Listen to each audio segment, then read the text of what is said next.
All right, so today let's dive into some fascinating material about Angela Merkel, the woman who quietly led Germany for 16 years.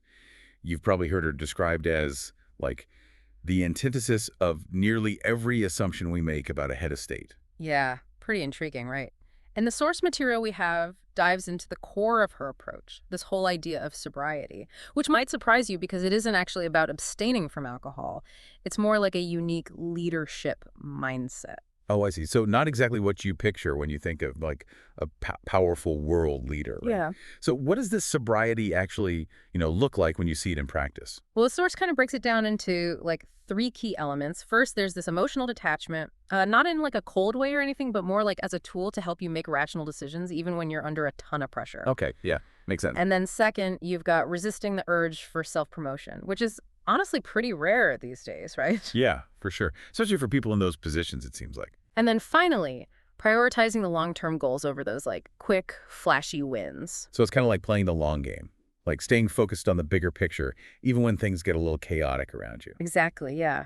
And Merkel's entire journey really embodies this approach. I mean, even like her path to power wasn't exactly, conventional. Yeah, definitely wasn't like a super fast rise to the top. She actually started her career as a physicist, right? Yeah.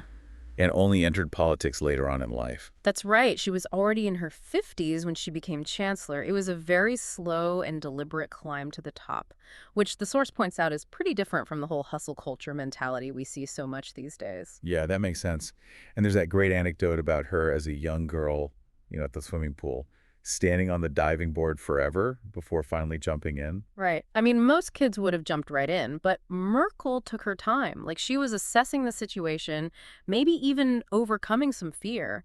And get this, years later, she would actually tell European leaders during a major crisis, fear is a bad advisor. Wow, that's really interesting how that, like, childhood experience kind of foreshadows her whole leadership style. So it's not just about being cautious, right? It's more about using that time to make a clear-headed decision without being clouded by fear or acting impulsively. Precisely. Yeah. And this whole slow and steady approach really contrasts with the typical image of what we think of when we picture a powerful leader. Someone who's, always rushing into action, making bold pronouncements all the time. But Merkel really operates from this place of deep thoughtfulness, even on the night the Berlin Wall came down. Wait, she wasn't out celebrating with everyone else? You would think so, right? I mean, considering how historically significant that night was. But Merkel actually chose a different path, had one beer, went home to bed, and then showed up early for work the next morning. Wow, Yeah. that's wild. I guess that really shows her commitment to routine and consistency, even amidst, like, major world events. It really does. And it also speaks to that whole idea of like resisting ego. Think about it. A lot of leaders in that situation might have seen that night as this huge opportunity for self-promotion, bask in the spotlight a little bit. Right. Deliver some rousing speech, maybe even shed a few tears for the cameras. Exactly. But Merkel chose a totally different path, one that really reflects that core element of sobriety, focusing on the task at hand rather than getting caught up in all that emotional frenzy. Yeah, totally. And this kind of leads into a pretty interesting question the source raises. Is this, like, always on, high energy approach to leadership really sustainable over the long run?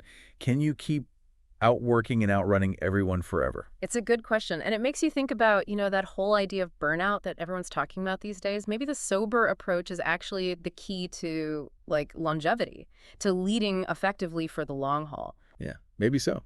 It's a compelling argument for sure. And it gets even more interesting when you look at how Merkel handled those high-stakes situations, like her encounters with Vladimir Putin. Oh, yeah. What about that story with Putin and the dog? That seems like a pretty good example of her sobriety in action. Didn't Putin, like, try to intimidate her by bringing his dog into their meeting? He did. Knowing that Merkel really wasn't a dog person, he brought his large hunting dog to a meeting with her. Now, most people would have been, pretty rattled by that, but Merkel probably didn't even blink, right? you're right.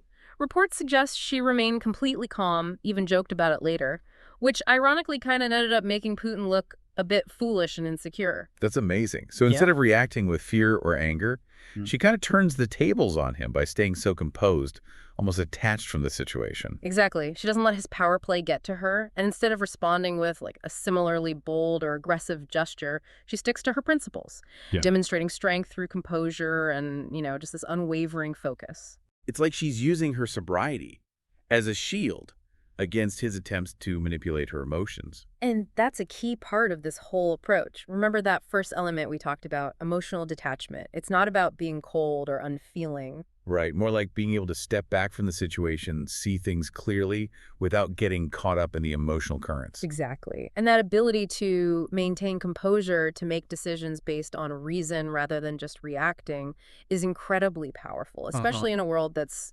constantly trying to push our buttons. Which brings us to another crucial aspect of Merkel's leadership. The source really highlights this as deeply connected to sobriety, her incredible self-awareness. Yes, and it's fascinating how the source connects this to the writings of Marcus Aurelius, the Roman emperor and philosopher. Aurelius talked about the dangers of what he called imperialization, basically the corrupting influence of absolute power. Wow, so even back then, leaders were grappling with the pitfalls of power and the importance of, staying grounded. It really is a timeless challenge. And the source suggests that self-awareness is kind of the key to overcoming it. Aurelius really stressed the need to, fight to stay true to yourself, even when you're surrounded by all those trappings of power. Yeah, it makes you think about how easy it would be to lose yourself in that kind of position, all that authority. Yeah. It seems like it'd be so easy for your ego to just inflate itself, especially when everyone's constantly telling you how important and influential you are. It's a real danger, yeah. Uh, And the source draws this really interesting parallel with a Zen philosopher, a guy named Zweigen, who supposedly called out to himself every single day, reminding himself not to be, deceived by others. oh, wow, like a daily reality check to help him stay grounded. I like that. Yeah, it's a pretty cool practice. The source actually suggests, updating it for the modern world a little, saying, don't be deceived by the recognition you've gotten or the amount of money in your bank account. It's a good reminder that those external markers of success can be just as misleading as the opinions of others. So true. I mean, it's so easy to get caught up in those things and start letting them, define your sense of self-worth. For sure. And that's kind of where sobriety comes in. It's about seeing through those illusions and staying rooted in something, deeper, something more meaningful than just fleeting external validation. The source makes this really interesting point, actually, about how power can actually fragment and mesmerize you. So you mean it's not just about, becoming corrupt in the traditional sense? Right. It's more like you lose your clarity, your ability to, see things objectively. And sobriety in this context is the antidote. It kind of helps you stay focused and make sound decisions, even when you're surrounded by distractions and all these temptations. So Merkel's ability to resist those trappings of power, stay true to herself and her principles, that's all a testament to her sobriety. Exactly. And it shows up in everything from her decision-making to even her personal style. The source points out that she cares about results and, little else, which is a stark contrast to so many politicians these days who are, so image-obsessed. Right, right. And there's even that quote from a German writer who called Merkel's unpretentiousness her, main weapon. It's almost like she disarms people with her simplicity and, her lack of ego. It's crazy, right? Such a powerful reminder that authenticity can be its own force. And it actually makes me think about another figure who's known for their, no-nonsense approach, Bill Belichick, the, legendary coach of the New England Patriots. Oh, interesting. Yeah, they both seem to have that, disdain for pointless flash. They really prioritize substance over style. Exactly, and they're both incredibly successful in their fields, which, kind of makes you wonder, how much is our obsession with appearances actually holding us back? Maybe there's something to be said for this, more understated, sober approach, especially in today's world. Well, the source certainly seems to think so. Yeah. They argue that this kind of leadership is, absolutely crucial for navigating all the complexities of the modern world. I mean, think about it. We live in this time of constant information overload, rapid change, intense pressure to, perform. If you want to thrive in this environment, you need a clear head, a sense of focus that isn't bogged down by distractions or, driven by ego. It's almost like, trying to drive through a dense fog while juggling flaming torches. Not exactly a recipe for success. Right, exactly. And that's where sobriety comes in. It's not about deprivation, though. It's not about becoming some kind of like unemotional robot or anything. Yeah, it's more like being intentional, right? Yeah. Being more focused on what truly matters and being able to, tune out the noise that could lead you astray. Exactly. And here's the thing, this mindset is especially important when things are, going well. Oh, yeah, I can definitely relate to that. When you're riding high, it's so easy to get complacent and, like, let your guard down. Totally. Success can be just as disorienting as failure, especially if we let it go to our heads. The source even quotes James Bassford, who said, "It requires a strong constitution to withstand repeated attacks of prosperity." So, like, how do we cultivate that kind of strong constitution, that ability to remain grounded and focused even when things are going our way? Well, the source doesn't exactly offer a step-by-step guide or anything, but they do point to people like Merkel as examples of what this looks like, in practice. These people who have achieved incredible success on the world stage, but still maintain a sense of normalcy and, humility in their personal lives. Yeah, like how Merkel's husband actually skipped her first inauguration. Exactly. It's almost like she's intentionally trying to like stay out of the spotlight, resist those trappings of power and fame. And it actually brings up a really important point.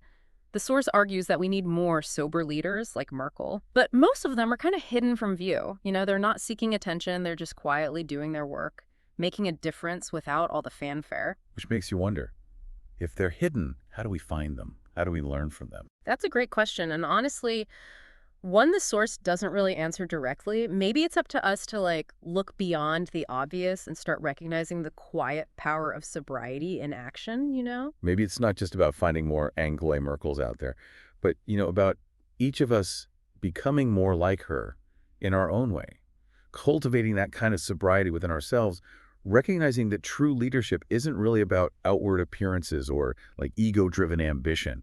It's something much deeper and more enduring.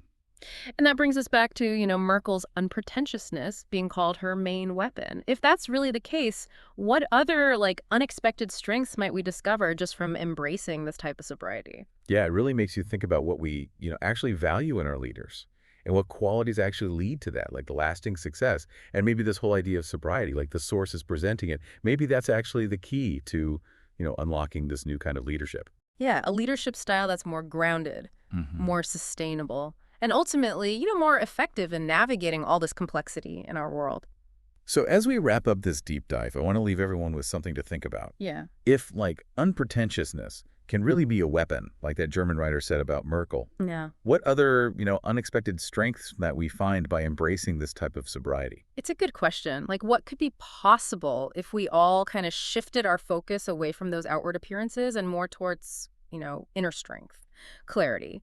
What if instead of constantly trying to be the loudest voice in the room, we focused on like listening more deeply, thinking more clearly, and acting with, greater intention? I mean, imagine the impact we could all have if we all led with, like, humility instead of ego and bravado, Yeah. with unwavering focus and a real commitment to something, bigger than ourselves. I think that's the real challenge, honestly. The source kind of leaves us with this, to cultivate this sobriety within our own lives, regardless of our titles or positions, to resist that pull, that allure of the quick fix, and really embrace the power of the, long game. To lead with humility, make decisions with clarity, and always prioritize substance over, style. Maybe that's the way to create a world where success isn't measured by, like, how loudly we shout, but by the, positive impact we actually make, the legacy we leave behind. Definitely something to think about, right? For sure.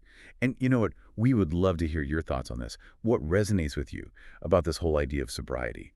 How could you maybe cultivate more of it in your own life, your own leadership? Share your reflections with us. We're always listening. And until next time, everyone, stay curious and keep diving deep.